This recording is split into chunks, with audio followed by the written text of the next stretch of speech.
आपने पिरामिड के बारे में जरूर कहीं ना कहीं सुना होगा। दुनिया के फेमस पिरामिड गिजा में मौजूद हैं। गिजा इजिप्ट का एक शहर है। अगर आप इस मैप को देखें तो इसमें आपको इजिप्ट नजर आ रहा है। अगर हम इसे थोड़ा जूम करें तो इसका एक शहर कैरो नजर आएगा। इस शहर से 500 किलोमीटर दूर एक बहुत बड़ा पहाड़ी सिलसिला मौजूद है। इन पहाड़ों की खास बात ये है कि आज से 4500 साल पहले इजिप्ट के किंग्स को इन पहाड़ों में दफन किया जाता था, जिसकी वजह से आज इस एरिया को वैली ऑफ द किंग भी कहा जाता है। जब किसी भी किंग्स को दफन किया जाता था तो उसके साथ बहुत सारा सोना और कीमती चीजों को भी दफना दिया जाता था। उस वक्त के लोगों का मानना था कि इंसान के मरने के बाद भी ये खजाना उसके काम आता है। इसीलिए हर आने वाला बादशाह मरने से पहले अपनी जिंदगी में ही खुद किसी पहाड़ के अंदर अपनी जगह को सिलेक्ट करता और फिर अपना सारा खजाना उसमें रखवा देता था। जब वो बादशाह मर जाता तो उसकी बॉडी को दफन करके चैम्बर को फौरन बंद कर दिया जाता था। यहाँ दफन खजानों की बात इतनी ज्यादा फेमस थी कि 4500 सालों में यहाँ बहुत ज्यादा डाकुओं ने लूट मार की है। साइंटिस्ट ने यहाँ से 60 से ज्यादा टॉम्ब्स को फाइंड किया है। जब इन टॉम्ब्स को खोला जाता तो वो चैम्बर पूरी तरह से खाली होते। जैसे कि मैंने बताया कि पिछले 4500 सालों में यहाँ चोरों ने बहुत ज्यादा लूट मार की, जिसकी वजह से यहाँ से मिलने वाले ज्यादातर टॉम्ब्स में खजाना नहीं होता था। इन चैम्बर्स को पिछले 200 सालों से डिस्कवर किया जाता रहा, लेकिन इन 200 सालों में सबसे बड़ी डिस्कवरी 1922 में हुई, जब हॉवर्ड कार्टर नामी एक साइंटिस्ट को कुछ सीढ़ियों जैसे स्टेप दिखाई दिए जो मिट्टी के अंदर दफन थे। जब इस जगह की खुदाई की गई तो ये स्टेप सीधे एक पहाड़ के अंदर नीचे की तरफ जा रहे थे। जब वो उन स्टेप्स को फॉलो करते हुए आगे गए तो वो एक ऐसी जगह पर पहुंच गए जो एक कमरे जैसी थी, जिसमें बहुत ज्यादा सामान पड़ा हुआ था। पहली बार देखने से वहाँ मौजूद हर इंसान खुशी से झूमने लगा, क्योंकि उनको एक और किंग का टॉम्ब मिल चुका था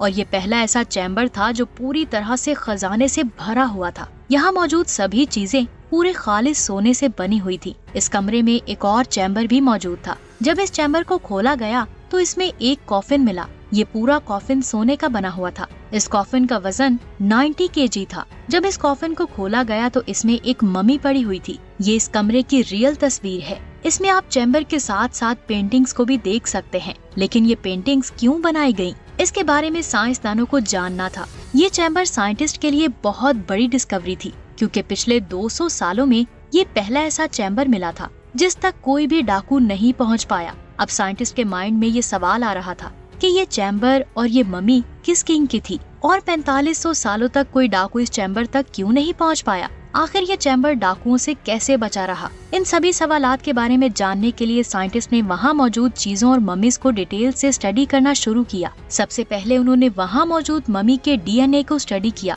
क्योंकि डीएनए एक स्टोरेज की तरह काम करता है जिसमें इंसान की सारी डिटेल शामिल होती है। इसके डीएनए को स्टडी करने से पता चला कि ये मम्मी एक 18 साल के लड़के की है, यानी इस किंग की उम्र 18 साल थी। अब साइंटिस्ट ने ये जानना था कि ये किंग कौन था, इसके पेरेंट्स कौन हैं, जिसके बारे में जानने के लिए उन्होंने इसके डीएनए को वहाँ से मिलने वाली बाकी मम्मीज के डीएनए से मैच करना शुरू किया। तो उन्हें पता चला कि इसके फादर की मम्मी टॉम नंबर 55 और उसकी माँ की मम्मी टॉम नंबर 35 से मिली। अब साइंटिस्ट को पता चल चुका था कि इस किंग का नाम टूटन खामून था। इसके फादर तब मरे जब उसकी उम्र सिर्फ 8 साल थी। 8 साल की उम्र में ये किंग बन गया और 18 साल की उम्र में इसकी मौत हो गई। लेकिन अब साइंटिस्ट को ये जानना था कि इस किंग को ऐसा क्या हुआ था कि 18 साल की उम्र में ही इसकी मौत हो गई। इसके अलावा भी बहुत सारे ऐसे सवाल थे जिनके बारे में साइंटिस्ट जानना चाहते थे, लेकिन उस वक्त इतनी एडवांस टेक्नोलॉजी नहीं थी जिनसे इन सवालों के जवाब मिल सकते। फिर वक्त गुजरता गया और फिर 1939 में हॉवर्ड कार्टर की भी मौत हो गई, जिसके बाद इस टॉम पर की जाने वाली स्टडी को भी रोक दिया गया। वक्त गुजरता गया और कई सालों के बाद जब टेक्नोलॉजी एडवांस हुई तो एक बार फिर से टूटन खामून के अधूरे सवालों के जवाब जानने की कोशिश शुरू हो गई। उस वक्त एक फीमेल साइंटिस्ट आलिया इस्माइल ने टूटन खामून के टॉम की स्टडी करना शुरू की। इस फीमेल साइंटिस्ट के लिए 3 चीजें जानना बहुत ज्यादा जरूरी थी। नंबर 1, 3000 साल पहले टूटन खामून की लाइफ कैसी थी। नंबर 2, इसको ऐसा क्या हुआ था कि इसकी मौत सिर्फ 18 साल की उम्र में ही हो गई। नंबर 3, 4500 साल में एक भी टॉम चोरों से नहीं बच पाया, तो ये टॉम चोरों से कैसे बच गया। सबसे पहले उसके पास एक चीज स्टडी करने के लिए बिल्कुल क्लियर थी। वो चीज थी उस टॉम की दीवार पर मौजूद पेंटिंग। उसने उस पेंटिंग की तस्वीरें खींची और अपनी टीम को फॉरवर्ड कर दी। इस साइंटिस्ट की टीम ने इस पेंटिंग की तस्वीरों को एक सॉफ्टवेयर में डालकर स्टडी करना शुरू किया। सॉफ्टवेयर में डालने के बाद इस पेंटिंग की एक एक चीज को बिल्कुल क्लियर देखा जा सकता था। इसीलिए आलिया को पेंटिंग में पेंट ब्रश के निशान साफ साफ दिखाई दे रहे थे। आलिया ने कहा कि ये निशान तब जाहिर होते हैं जब गीली दीवार पर पेंट ब्रश को चलाया जाए। आलिया के मुताबिक ये चैम्बर पहाड़ की बहुत ज्यादा गहराई में बनाया गया है। इसीलिए आलिया का कहना है कि जब लोग इस चैम्बर में पेंटिंग कर रहे थे तो दीवार पर जो मिट्टी थी वो गीली थी। शायद उन लोगों के पास उस वक्त बहुत काम था, इसीलिए गीली दीवार पर ही पेंटिंग शुरू कर दी गई। अब यहाँ सोचने वाली बात ये थी कि आखिर उन लोगों ने इंतजार क्यों नहीं किया, क्यों वो जल्दी जल्दी पेंटिंग कर रहे थे। अब टेक्नोलॉजी पहले से ज्यादा एडवांस थी। तो एक बार फिर से इस मम्मी के डीएनए को स्टडी किया गया तो साइंटिस्ट को पता चला कि जिस वक्त टूटनखामुन मरा तब वो बहुत ज्यादा बीमार था। एक ही वक्त में उसे कई बीमारियां थी, लेकिन जो सबसे नई बीमारी उसमें पाई गई वो मलेरिया थी। और आलिया का कहना है कि उसकी मौत शायद मलेरिया ही की वजह से अचानक हुई थी। डीएनए टेस्ट से एक और बात सामने आई जिसने सबको बहुत ज्यादा हैरान किया।